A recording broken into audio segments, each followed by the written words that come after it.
कलमा पढ़ के मुसलमान हुए थे। नूह अलैहिस्सलाम ने उन्हें कश्ती में सवार किया, सारी कायनात में पानी पानी हो गया। जब सारी कायनात फिर से दोबारा बसी है तो वही लोग बचे थे जो नूह अलैहिस्सलाम की कश्ती में सवार थे। मैं उनकी तबलीग पर उंगली नहीं उठाता, लेकिन अर्ज ये कर रहा था 950 साल मूसा अलैहिस्सलाम ने अपनी कौम को संभालने की कोशिश की, अल्लाह का पैगाम अल्लाह के बंदों तक पहुंचाया।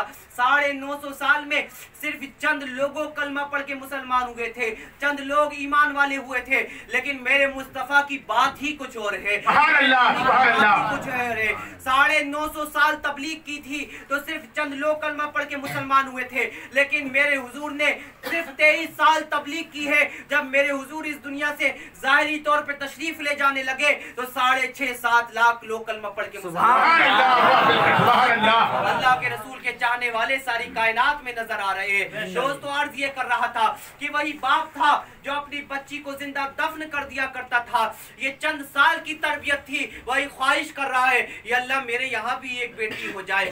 आज जमाने में देखिए यही लोग थे जो बाप अपनी बच्ची को बुरा समझता था और जिंदा दफन कर दिया करता था, आज वही बाप ओवर टाइम करता नजर आ रहा है। इस कंपनी में न जाने कितने लोग ऐसे होंगे जो इसलिए ओवर टाइम लगाते होंगे, बिहार से, बंगाल से, मद्रास से, यूपी से छोड़ करके यहाँ पर इंदर लोग में, दया नगर में, बस्ती में, दया बस्ती में काम करने के लिए आए हैं, सिर्फ इस वजह से कि मुझे अपनी बच्ची की शादी करनी है, मुझे मेरी बच्ची के हाथ पीले करने हैं। भाई ओवर टाइम लगा रहा है सिर्फ इस वजह से कि मुझे मेरी बहन की शादी करनी है, मुझे मेरी बहन के हाथ पीले करने हैं। तो ये सब चीजें जो इंसान अपनी बच्ची को जिंदा दफना दिया करता था, आज बाप के पास बेटी का फोन आ जाए ससुराल से, बेटी शिकायत नहीं करती, लेकिन जब उसका लहजा समझ जाता है, लहजा समझ करके वो कहता है मेरी बच्ची परेशान है, मेरी लोग आते हैं, ये मौलाना हुसैन साहब है, इनकी बारगाह में भी लोग आते हैं दरगाह पत्ते वाली में, हजरत हम परेशान है, दुआ कर दीजिए, तावीज बना के दे दीजिए। लोगों का जम्मे गफीर होता है 3 बजे से लेकर के मगरिब तक, लोगों का जम्मे गफीर होता है, सारे लोग आते हैं दूर दराज से और तावीज लेकर के आते हैं। इनके पास भी कुछ लोग ऐसे आते हैं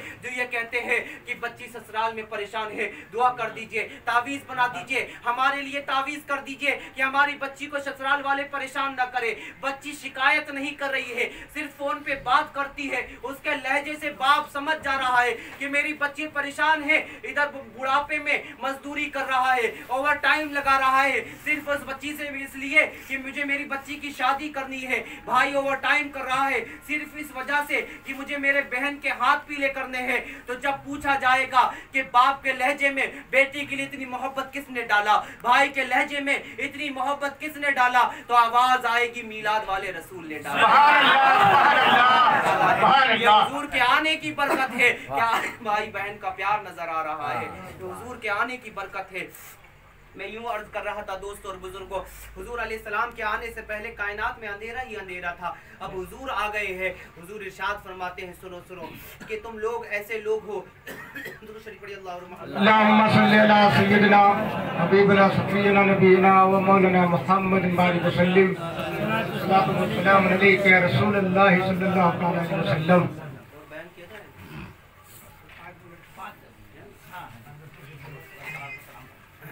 हज़रात मोहतरम हुजूर अलैहिस्सलाम इस दुनिया में तशरीफ लाए हैं, कायनात रोशन हो गई है, कायनात में नूर ही नूर नजर आने लगा है। एक गुलाम था जिसको लोग बिलाल कहते थे, उसने अपने आका उमैया बिन खलफ का जूता धूप में सूखता हुआ देखा, उठा करके हमदर्दी की वजह से छांव में रख दिया, साए में रख दिया, सिर्फ इस वजह से कि जूता सूख रहा है, इसको साए में रख दिया जाए। लिहाजा जब उसके मालिक ने देखा, दूर से बैठा हुआ देख रहा था, इस वजह से उसको कोड़े लगाना शुरू कर दिए कि तूने मेरे जूते को बगैर मेरी इजाजत के कैसे छुआ। वही गुलाम है जो बगैर इजाजत के जूते नहीं छू सकता था, उसको इजाजत नहीं थी कि जूतों को छुआ जाए। यही गुलाम बिलाल है कि जब अल्लाह के रसूल मेराज से तशरीफ लाए, अल्लाह के रसूल आसमान से शबे मेराज तशरीफ लाए, तो अल्लाह के रसूल ने बिलाल को बुला करके कहा, ए बिलाल तुम कौन सा अमल करते हो कि जन्नत में तुम्हारे कदमों की आहट सुनी है।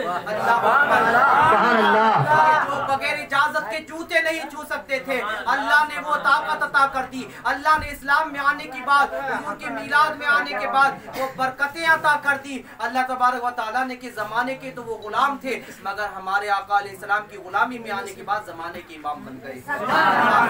हुजूर अलैहिस्सलाम के मिलाद ही की तो बरकत है, हुजूर के आने ही की तो बरकत है। दोस्तों और बुजुर्गों, अर्ज़ ये कर रहा था, अल्लाह ने कुरान में कहा कद जाअकुम मिनल्लाहि नूरुन व किताबुम मुबीन, कि तहकीक किया गया अल्लाह की जानिब से एक नूर और रोशन किताब। अल्लाह ने नूर फरमाया है, हुजूर अलैहिस्सलाम नूर है। अल्लाह ने नूर को पैदा फरमाया है। सबसे पहले कायनात में अल्लाह ने नूर को पैदा फरमाया, हुजूर के नूर को। कुछ लोगों ने सवाल करना शुरू कर दिया कि नहीं, बात तो ये है कि अल्लाह ने कुरान में कहा, अल्लाह ने बहुत हदीस आई है कि लोह को अल्लाह ताला ने सबसे पहले पैदा फरमाया है, कलम को अल्लाह ताला ने सबसे पहले पैदा फरमाया है। कुछ लोग कहने लगे नबी के नूर को अव्वलु मा खलक़ल्लाहु नूर नहीं, अव्वलु मा खलक़ल्लाहु, लोह कलम को कहा है कि अल्लाह ताला ने सबसे पहले लोह कलम को पैदा फरमाया है। अल्लाह अकबर। कहा अच्छा ठीक है, मान लिया जाए, लोह को मान लिया जाए कि लोह सबसे पहले अल्लाह ताला ने पैदा फरमाया है।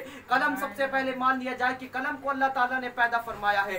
जब कलम को पैदा फरमाया तो अल्लाह ताला ने कलम से कहा लिख, लिख वो लिख मा काना व मा यकून, कि जो पहले हो चुका वो लिख और जो बाद में हो चुका वो लिखा। अल्लाह अकबर। समझने की बात है, समझने का माहौल पैदा कीजिए। जब कलम को सबसे पहले बनाया है तो अल्लाह ने ये कहा लिख जो हो चुका। तो क्या हो चुका था? हो ये चुका था, अल्लाह ताला ने अपने नबी के नूर को पैदा फरमा चुका। उस कलम से लिखवाया कि सबसे पहले अल्लाह ताला ने अपने नबी के नूर को पैदा फरमाया है। और कलंदर लाहौरी शायर मशरिक ने तो मामला ही हल कर दिया कि तुम कहते हो अल्लाह ने नबी के नूर को नहीं बल्कि लोह कलम को पहले पैदा फरमाया है। तो सुनो, अल्लाह ताला ने कुरान में फरमाया है नबी अलैहिस्सलाम ना होते अल्लाह कायनात को पैदा ना फरमाता। लोह भी बनी है तो हुजूर के सदके में बनी है, कलम भी बना है तो हुजूर के सदके में बना है। अल्लाह के रसूल अलैहिस्सलाम के प्यारे दीवानों, शायर मशरिक अल्लामा इकबाल कहते हैं लोह भी तू कलम भी तू, तेरा वजूद अल किताब गुंबद आब गीना रंग, तेरे मुहीत में हबाब ताज़ा मेरे ज़मीर में मार का एक कोहन हुआ अक्ल गयाबी जुस्तजू इश्क हुजूर इस्तराब। और कहा शौक अगर तेरा ना हो मेरी नमाज का इमाम, मेरा क़याम भी हिजाब मेरा सुजूद भी हिजाब। अगर मेरे सजदे में आपकी मोहब्बत ना हो, अगर मेरे क़याम में आपकी मोहब्बत ना हो तो मेरे सजदे किसी काम के नहीं है, मेरा क़याम किसी काम का नहीं है। अल्लाह अकबर। थोड़ा बाहर जाके बात कर ले, बड़ा अच्छा लगेगा। आपकी आवाज मुझसे ज्यादा तेज लग रही है। अल्लाह और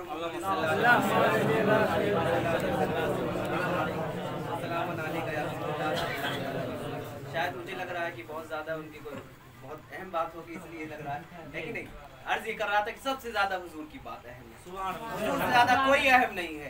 आज जो हमारी फैक्ट्रियां कंपनियां जो बाहर नजर आ रही हैं सब हुजूर ही की बरकत है।